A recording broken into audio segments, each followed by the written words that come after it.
বিসমিল্লাহির রহমানির রহিম। আমি ন্যাশনাল ডেমোক্রেটিক পার্টির chairman K M Abu Taher. আমার দীর্ঘ 17 বছরের জোটগতভাবে আমাদের রাজনীতি বিএনপি এবং 20 দলীয় জোটের শীর্ষ নেতা হিসাবে আমরা দীর্ঘ কাজ করে যাচ্ছি এবং ফ্যাসিস্ট স্বৈরাচার শেখ হাসিনাকে বিদায় করার জন্য বহু রক্তের বিনিময় গত 17 বছরের পরে একটা গণঅভ্যুত্থান হয়েছে। যেই গণঅভ্যুত্থানের কথা দীর্ঘ সময় বলে আসছি, কিন্তু যেই গণঅভ্যুত্থান চেয়েছিলাম শান্তিপূর্ণ, সেই গণঅভ্যুত্থান হয়ে গেছে রক্তের বিনিময়। এটা কখনো চাই নাই, এটা কখনো আশা করি নাই। যেই রক্ত দিয়ে আমার সন্তান ছেলেমেয়েরা রক্তের বিনিময় আজকের এই জুলাই গণঅভ্যুত্থানে আবার 24-এ স্বাধীন হয়েছে বা বিপ্লব হয়েছে, আমরা যেভাবে যেটাই বলি না কেন, এই বিপ্লবের মধ্য দিয়ে রক্তের ঋণ কখনো শোধ করা যাবে না। যারাই রক্ত দিয়েছে এবং যারাই জীবন দিয়েছে, যারাই আহত হয়েছে, আমি সেই বীরদের প্রতি, সেই পরিবারদের প্রতি আমি আমার সালাম জানাই ন্যাশনাল ডেমোক্রেটিক পার্টির তরফ থেকে।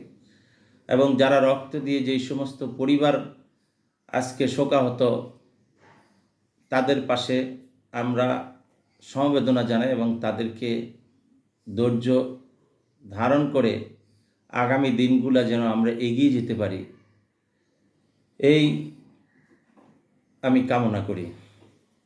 প্রিয় দেশবাসী, আমরা যে আকাঙ্ক্ষায় আমার সন্তান ছেলেমেয়েরা রক্ত দিয়েছে,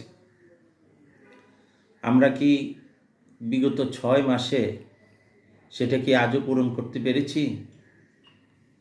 সেটা পর্যালোচনা করলে, মূল্যায়ন করলে বোঝা যায় যে আমাদের এই একটা গোষ্ঠী এই গণঅভ্যুত্থানকে, এই রক্তকে অস্বীকার করার চেষ্টা করতেছে।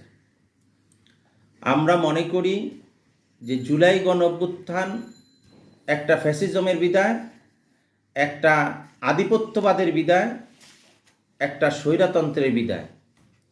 বাংলাদেশ, আমরা সবসময় যেটা চেয়েছি, স্বাধীন সার্বভৌমত্ব বাংলাদেশ থাকবে, ইন্ডিপেন্ডেন্ট অফ বাংলাদেশ থাকবে। এখানে কারো কোনো আধিপত্য বিস্তার হইতে দেওয়া যাবে না।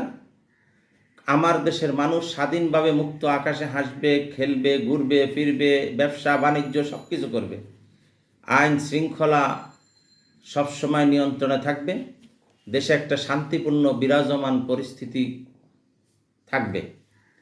কিন্তু দেখা গিয়েছে গত 6 মাস পরেও বাংলাদেশের পুলিশ বাহিনী এখন পর্যন্ত তাদের যে পরিমাণ দায়িত্বটুকু পালন করার কথা, সেই দায়িত্বটুকু পালন করতে ব্যর্থ হয়েছে এবং পালন করতে পারতেছে না।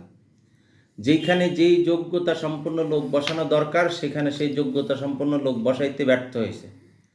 যেই সমস্ত মন্ত্রণালয়গুলা দ্রুত সার্ভিস দেওয়ার কথা, সেই সমস্ত মন্ত্রণালয়গুলা দ্রুত সার্ভিস দিতে পারতেছে না। আমরা যে সংস্কার করতেছি, কিন্তু সেই সংস্কার আজও কি হচ্ছে? আজও কি দ্রুত সংস্কারের কার্যক্রম চালু হয়েছে? আমরা তাও দেখতে পাচ্ছি না। আমরা সন্ধ্যা 7টা-8টার পরে রাস্তায় দেখি কোনো ট্রাফিক থাকে না।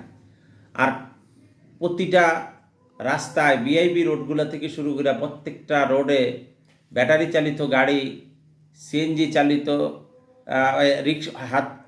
রিক্সা চলতেছে। কিন্তু এই রাস্তাগুলো তো একটা নিরাপদভাবে মানুষ চলাফেরা করার কথা ছিল, কিন্তু সেখানে দেখা যাচ্ছে প্রতিনিয়ত একটা না একটা দুর্ঘটনা ঘটতেছে। হাইওয়েতে মানুষ মারা যাচ্ছে, বাস অ্যাক্সিডেন্ট হচ্ছে, রোড অ্যাক্সিডেন্ট হচ্ছে। আমি বলবো অন্তর্বর্তী সরকারকে অবিলম্বে দ্রুতভাবে এই অ্যাক্সিডেন্টগুলো যেন না হয়, এটাকে বন্ধ করার জন্য, এবং দেশের মানুষ শান্তিতে নির্বিঘ্নে চলাফেরা করতে পারে সেই ব্যবস্থা করার জন্য, এবং ন্যায় এবং ইনসাফের ভিত্তিতে দেশ পরিচালিত করার জন্য। আমরা ইতিমধ্যে দেখিতে পেয়েছি বিভিন্ন রাজনৈতিক দলের মাঝখানে বৈষম্য সৃষ্টি হচ্ছে। আমরা চাই না কোনো দল, কোনো গোষ্ঠী এই বাংলাদেশে আবার বৈষম্য সৃষ্টি করো। আমরা অন্তর্বর্তী সরকারকে যৌক্তিক সময় দিয়েছি এবং যৌক্তিক সময় দিব, কিন্তু ওনারা অবশ্যই যত দ্রুত সম্ভব সংস্কার করে একটা সুন্দর সুষ্ঠুভাবে নির্বাচনের ব্যবস্থা গ্রহণ করবে।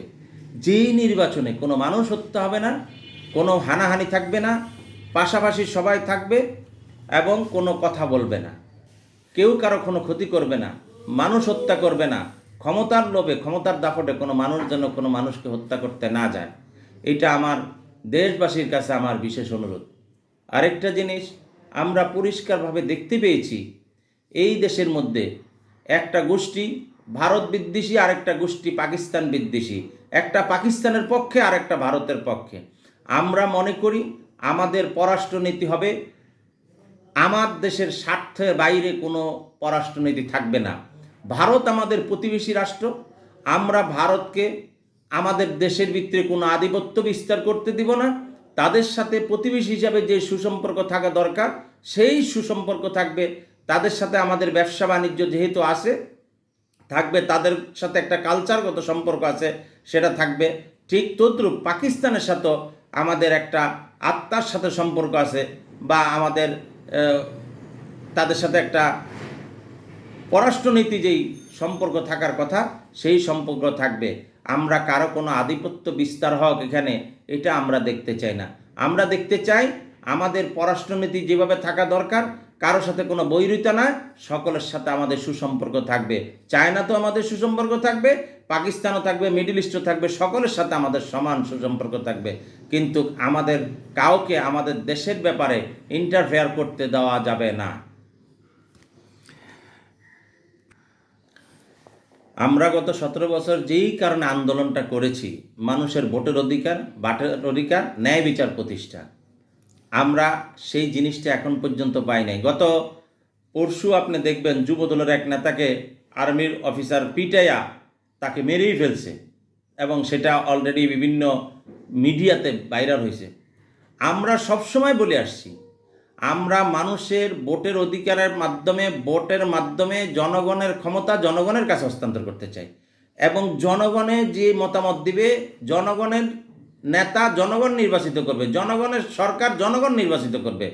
কিন্তু আমরা দেখতে পেয়েছি একটা ফ্যাসিজমের কায়দায় একটা গোষ্ঠী, সরকারি উচ্চপদস্থ কর্মকর্তা, সরকারি উচ্চ লেভেল নিচে লেভেল থেকে শুরু করে একটা ওই ফ্যাসিজমের স্বৈরাচারী সরকারের একটা গোষ্ঠী রয়ে গেছে। তারা সবসময় অন্যকে অস্ত্র ঠেকিয়ে নিজের স্বার্থ হাসিল করার জন্য চেষ্টা করতেছে। তবে আমি এটা বলতে পারি, আমার ছাত্র জনতা এবং আমার দেশের রাজনীতিক যারা সৎ রাজনীতিবিদ, যারা সত্যতাভাবে চিন্তা করে, তারা থাকতে এই বাংলার মাটিতে এই ফ্যাসিজম আর কখনো উত্থান করতে দেওয়া যাবে না।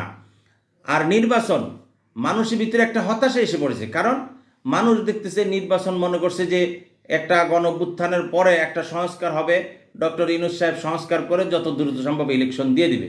কিন্তু এখন মানুষ নির্বাচন নিয়ে একটা আনসার্টিন অবস্থানে আছে। এক দল বলতেছে আমি খুব দ্রুত সময় নির্বাচন চাচ্ছি, আর এক দল বলছে আমি সরকারকে সময় দিব। কিন্তু আমরা এই দুই রকম কথা চাই না। আমরা চাই ঐক্যমতের ভিত্তিতে একটা জাতীয় সরকার হিসাবে যদি রূপরেখা একটা জাতীয় সরকার হয়, তাহলে আমার মতে আরও সবচেয়ে ভালো হবে।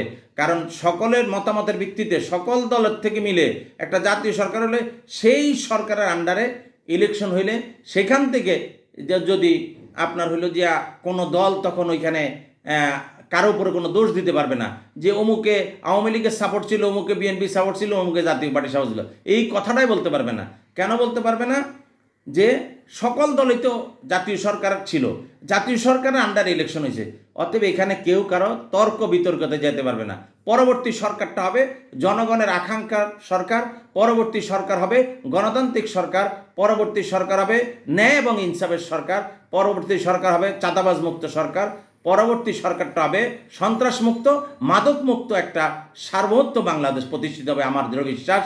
এবং সারা বাংলাদেশের বর্ডার থেকে শুরু করে প্রতিটা জায়গায় বাংলাদেশ একটা নিরাপদ স্থান হবে, এবং দেশি বিদেশিরা বিনিয়োগ করবে বাংলাদেশে।